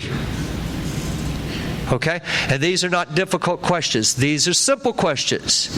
And I'm not trying to make anybody feel small or anything. Everybody's been in this boat. And it's this way in Judaism too. Very definitely is that the rabbis get real frustrated because the only time that they're invited to speak about the temple is between the 17th of Tammuz and Tisha B'Av. Now that's right where we are right now. But this is the time. Did y'all know that? These are special days that commemorate the temple. And this is the fast of the 4th month and the fast of the 5th month. And so this is the only time that in Orthodoxy that they really look at the temple. Most excellent rabbis know hardly anything about the temple. Because they were told, yes, we believe in it, but it's so far off, we're not going to see it. But we have an enemy. And the enemy comes to rob and to steal. If God gave 80% of His Word related to this topic, then you need to understand it. You need to see it. It will open up all kinds of things. And if you attend all the sessions with me, and I'm going to make it hard for you. I will not just tell you. I'm going to make you tell me. I'm going to work you. I'm going to work you till you're so tired you won't know, and you're going to feel like your brain has had meltdown and the worms came and got it. Okay? But what my objective is that when you leave here, you are changed forever. That you understand things you couldn't understand before. You see things and you know you're approaching it from a different perspective. And so if you go to the land of Israel, you go on a good tour, go on a good trip with somebody that knows the land and knows the stuff, it will change you forever. You will read a different Torah when you come back. And if you learn the temple, you will read a different Torah. You will read a different set of Gospels. You will see a different Messiah than you're seeing now. Not to take away anything from Him, but you will see so much better what He was saying. And that should be our objective. That should be what motivates us to go forward. Okay, so different configuration. Let's go next slide. Basically, we've seen this before, so let's go to the next one. This is the court of the women, and we have before us what's called the Shor Nicanor. The Nicanor is named after a man, who was a Jewish man, lived in Egypt. Actually, I've been to his tomb. His tomb is in Jerusalem. And he was very wealthy.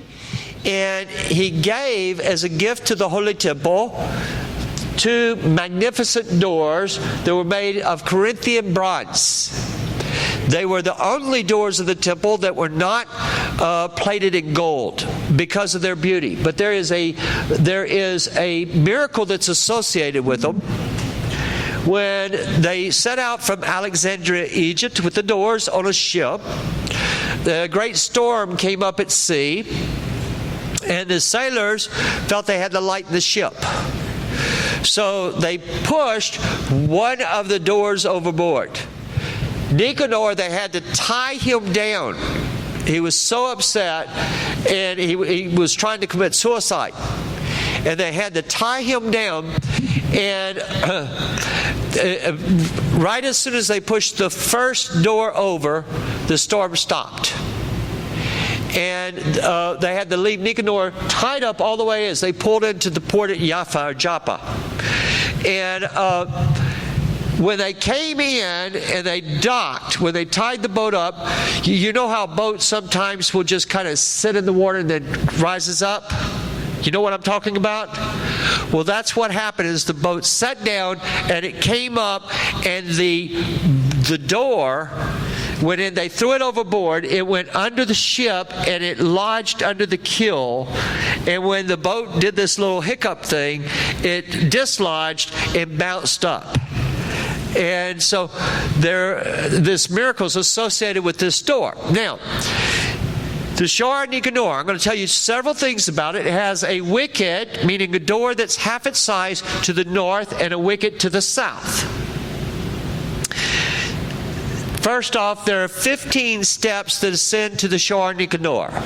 What do the 15 steps stand for? What? The Psalms of Ascent. Exactly. The Shir Hamalot.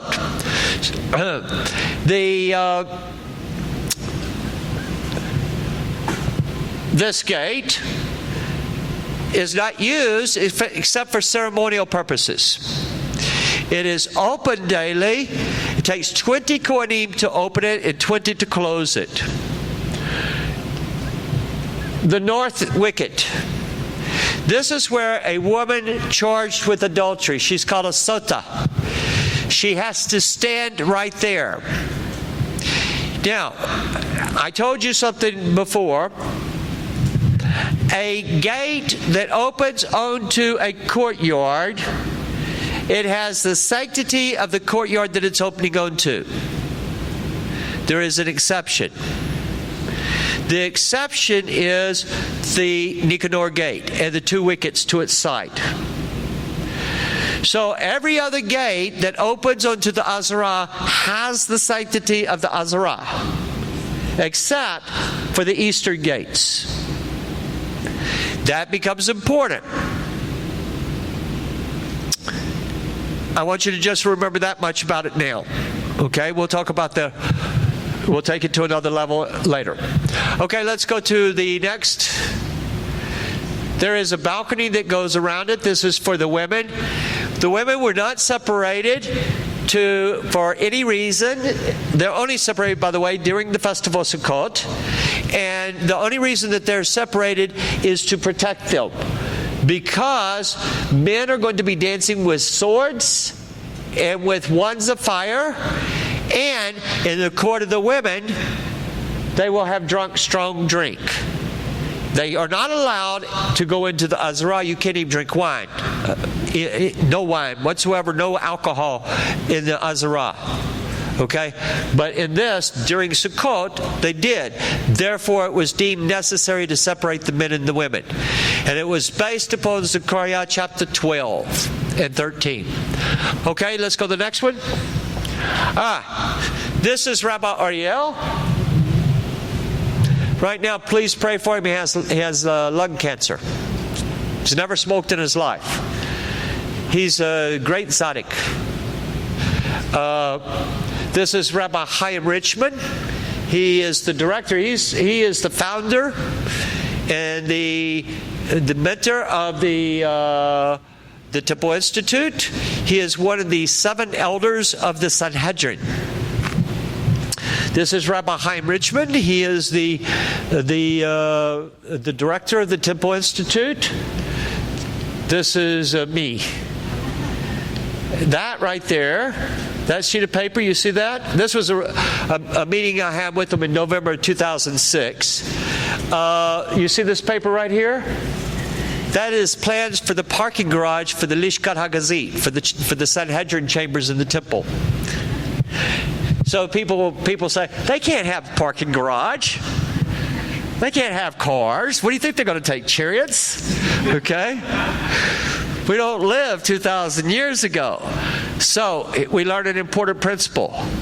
You can use modern technology as long as it does not break the commandments. Okay? So let's go to the next picture. This is Eilat Mazar. I mentioned her, that she is the one that found the chamber for the Sanhedrin, not the Sanhedrin, the Beit Din Gadol. This is Nolan Armstrong. He did the illustrations in this particular thing. He was working with me for a number of years. Nolan lost his wife and he's retired. Okay, so let's go forward.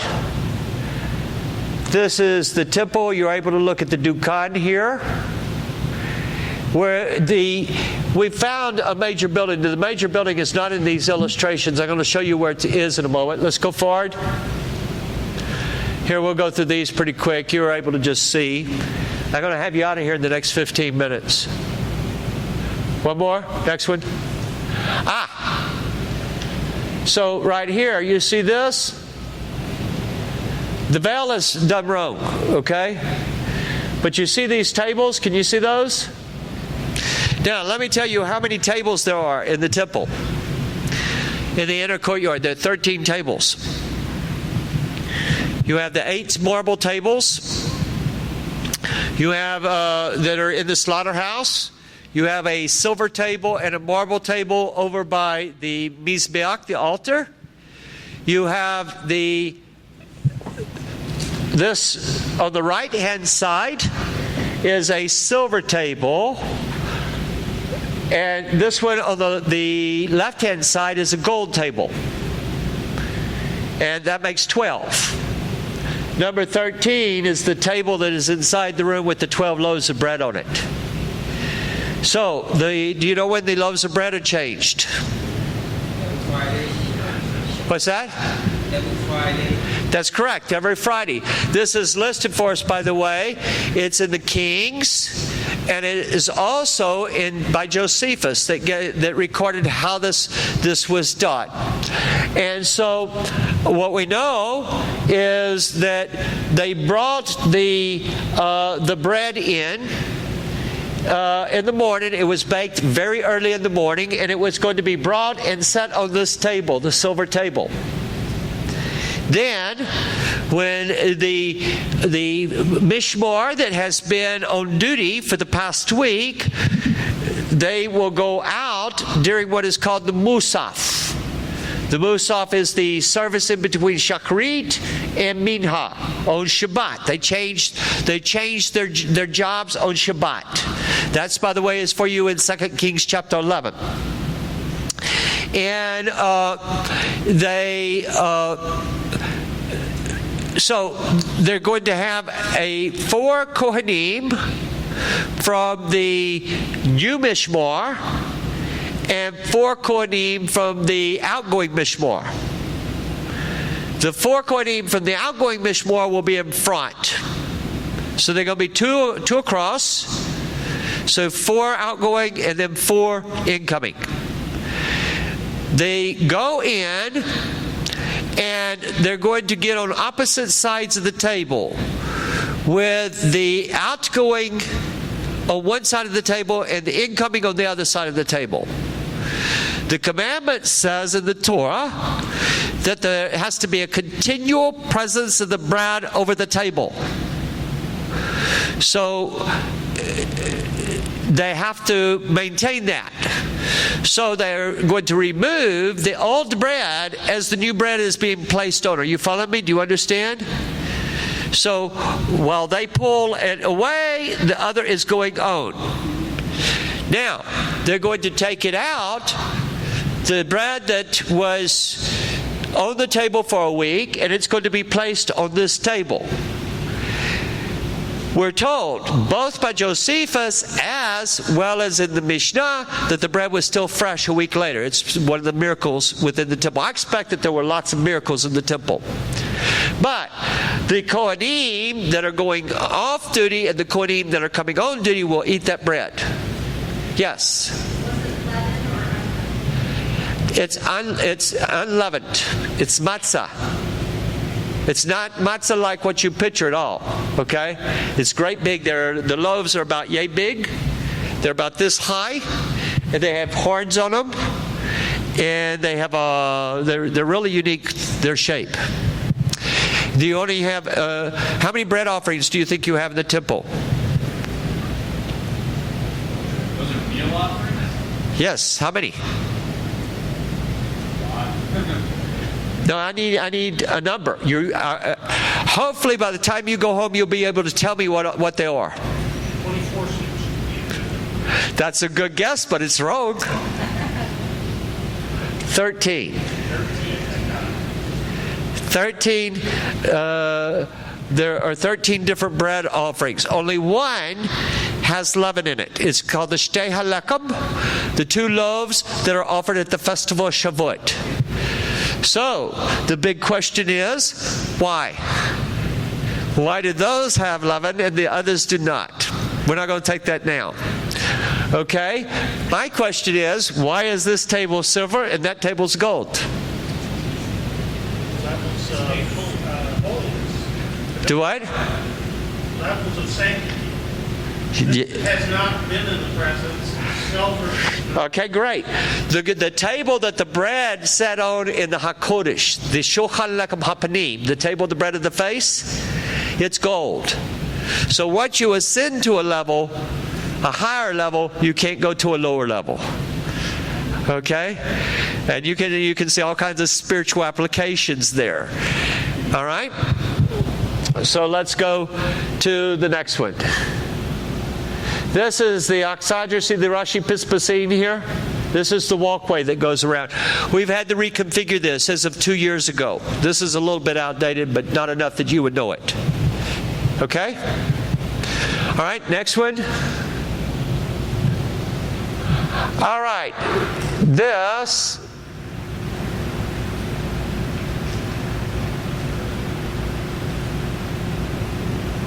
is the orientation's wrong.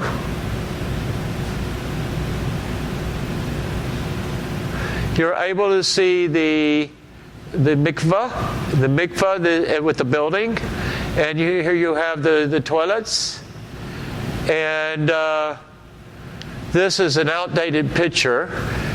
You see number 12 over here? Can you see that? Conrad Schick found the mikvah under the chamber of the Mitzrayim.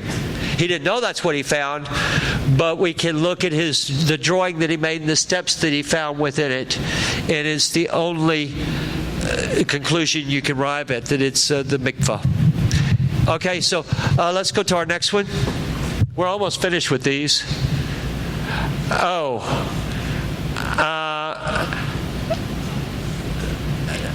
I did the thing over in Marietta, Georgia, and we were in this huge hotel, and I took everybody outside and showed them on the hotel how high up the temple building stood and how high the doors were and so forth. And that's what this has to do with. Go ahead. Let's go forward. I think we're going to have some drawings come up. These were 25 cubits high. 25 cubits high. Each cubit is almost 2 feet. It's pretty tall cubits. Pretty tall columns. Let's go forward. And again. You'll love this one. I told you that the altar was about 15 feet high. The altar has 3 stages to it. Now, this is a Kohen right here. The Kohen, they have specially trained Kohanim for this. The only animal that you kill on the altar is a bird. all the other animals that are killed north of it, or it depends on their classification, which level of sanctity they have as to where they're killed. But the only one that you kill on the altar itself is a bird, and the Cohen is going to stand on this ledge that goes around it. And you see that from there to the top of the altar is about the height of the priest. There is a little pit that is, let me back up. The length of this altar is about, this ramp is like 32 feet. So it's pretty good distance. So you can kind of, I'm going to guess that's probably, if this is 32 feet, that's probably about 24, 25 feet from the altar. Anybody better than me on that? Okay. Now they dig a little hole, and they're going to have to put certain parts of animals and things in that hole, and they also put some coals and ashes in the hole. But when they kill a bird, the Kohen is going to take the bird and he's going to put its feet through his fingers here. He has a really long fingernail. These are specialists. He has to hit the bird with his thumb, and he has to kill the bird instantly. He has to cut its windpipe.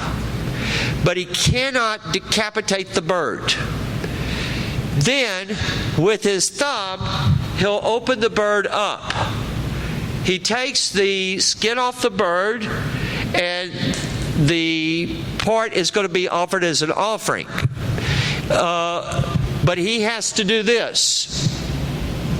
This is, by the way, from a manual that has been written to train the Kohanim, to train the priest. And this was written back in the 1990s. I mean, that's how far along we are. But here, he has to throw that skin and the head of the bird into that hole. If he misses, it's not kosher. We need him on the Royals. What's that? The Kansas City Royals need him. I think he, to me, I don't know basketball at all.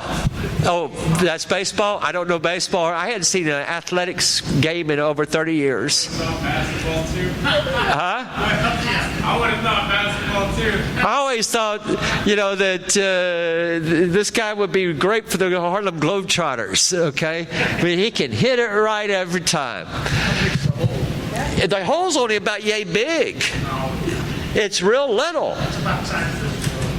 Huh? No. I'm serious. What this says is Makom Deshin, the place of the ashes. Yes? He's up there. He's not allowed to turn around though. He's not. He does not have his back. He has his back to the north. The way the ramp is going. The ramp is coming from the south. This is Ma'ariv, which means west. The temple building's over there. Right. So is he like, when you're looking at the hole is like this and then throwing it out like that? Yeah, but it's kind of like the temple building's back over here, but he has his back to the north, not to the west. Okay. Next picture. These are some drawings of the altar. We're going to have to really rework this. Like I said, we're about to start on the research for the slaughter area. Okay, go ahead. Let's go ahead again. This is... All right, here's the new building. This is called the Parbar. The Parbar is mentioned in 2 Chronicles chapter 26. It is mentioned in the book of Ezekiel. It is mentioned in what we call the Temple Scroll. It's found numbers and numbers of places. You remember when I was telling you about the monumental stair? That we didn't even realize that it was on a map. It didn't stand out to anybody until the picture showed up. Once that picture showed up, they went, whoa, there it is on the map. Then, guess what happened? We started finding pictures of it all over the place. And so we have like 9 or 10 pictures. I have about 3 of them in my possession. Mine are the originals. But I have a number of them that we keep finding it. When I was a kid, I have an older sister, and she's 5 years older than me. Now, we used to buy cereal based upon what came in the box or what was on the back of the box. And if you're older, you know what I'm talking about, okay? And so my sister, she loved to get the ones that had these drawings. And then I have a jungle. It would say, how many birds can you see? Y'all remember those? And I would look and I couldn't see any. And she would go, here's one, here's one, here's one, and there's one. Once I saw them, it was easy to see them. So here, what's going to happen with you, if you really pay attention, okay? If you really pay attention and you pray that God gives you the ability to absorb a lot of information, then you're going to start seeing this pop out all over when you're reading in God's Word. And you'll go, wow, I never even knew it was there, and there it is. Okay, so this is the Parbar Temple Scroll. One of the Dead Sea Scrolls has a whole bunch about it. Okay, let's go. Let's go forward.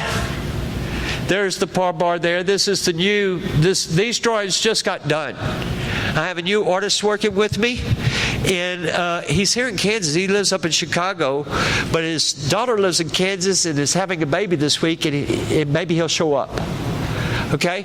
But this is the Parbar, and this is going to deal with the sacrifices for the priest. Okay? Let's go forward. And there's the Parbar right there. Here's your corner buildings. That's see how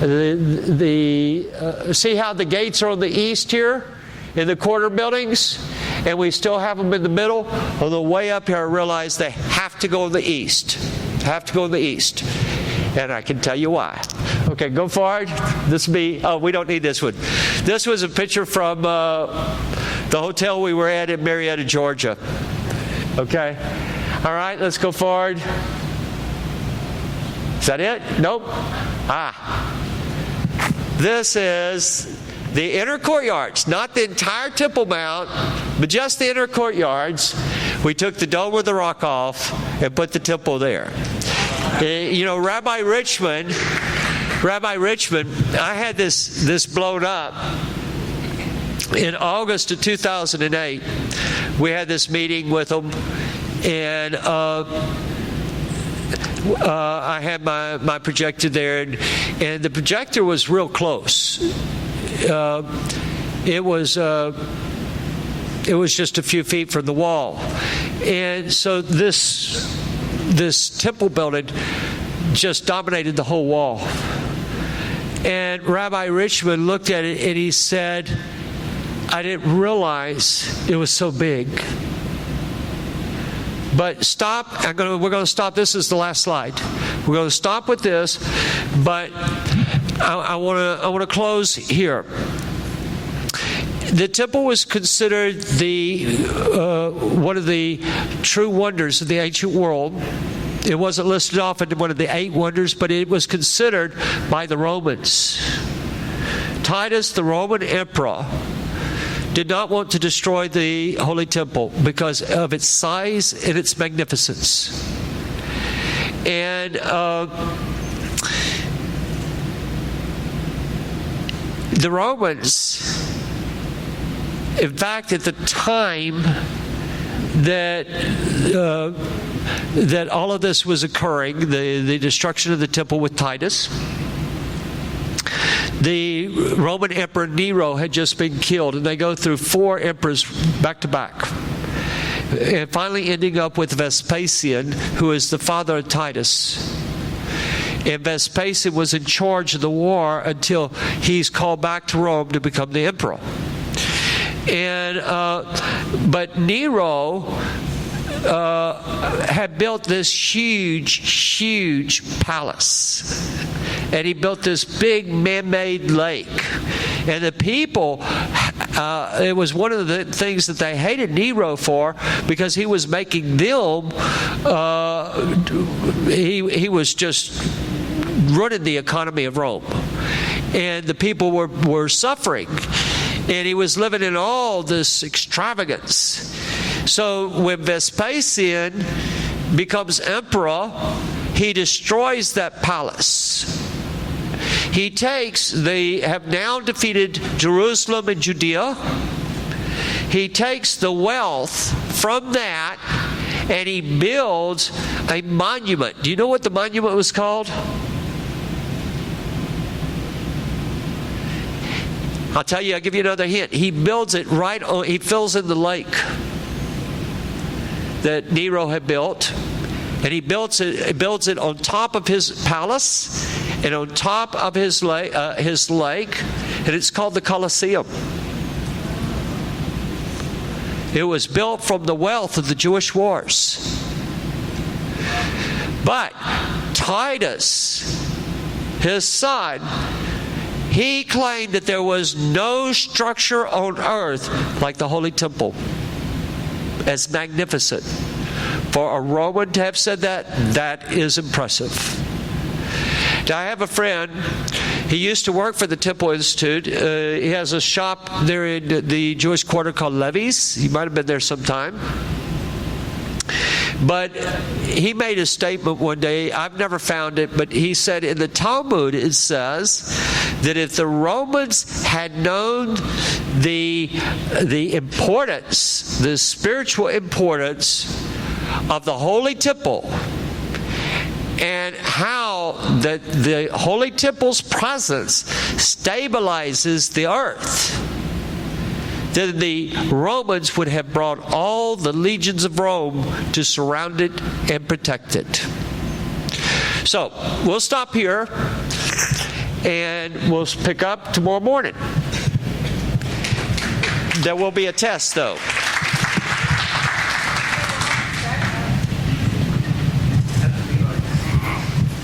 Did we hit anything that y'all didn't know?